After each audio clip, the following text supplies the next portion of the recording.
সবচেয়ে মজার বিষয় হচ্ছে ছবিটা নারীকেন্দ্রিক কিন্তু ছেলেরাও কান্না করছে। আমি আসলে প্রথম মুভিতে নাম ভূমিকায় অভিনয় করা এটা কিন্তু একটা গুরু দায়িত্ব।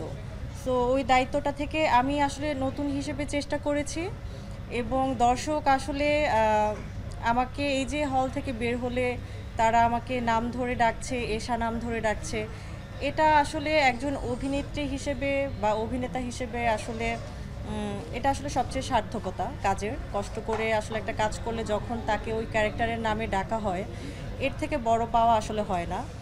এবং সবচেয়ে মজার বিষয় হচ্ছে ছবিটা নারীকেন্দ্রিক কিন্তু ছেলেরাও কান্না করছে।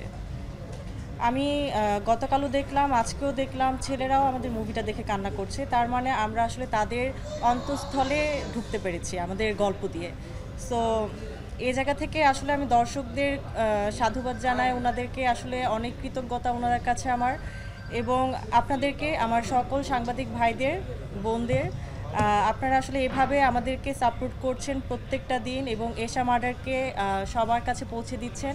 সো সব মিলিয়ে আসলে ওই যে মানুষ যখন আসলে ফেসবুকে ঢুকলেই বলে ফেসবুকে ঢুকেই দেখি এশা মার্ডার, সো এটা আসলে শুধুমাত্র আপনাদের জন্য এবং আমার ভালোবাসার দর্শকদের জন্য।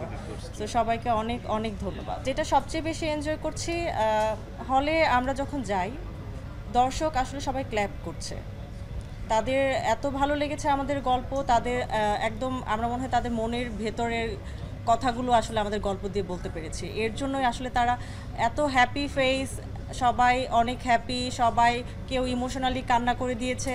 তো সব কিছু মিলিয়ে অভিজ্ঞতা খুবই ভালো এবং আমি আর বাঁধন আপু তো আসলে প্রত্যেকবার কান্না করে দিই অডিয়েন্সদের কান্না দেখে। সো আমরা তো আসলে কাজটা করেছি, আমরা তো প্রথম থেকেই কানেক্টেড, বাট এখন যে দর্শকদের সাথে কানেক্ট হতে পেরেছি এটার অনুভূতি আসলে ভাষায় প্রকাশ করার মতো না। ওই মোমেন্ট আসলে হলে ঢুকে যখন দেখি তখন আসলে কান্না চলেই আসে।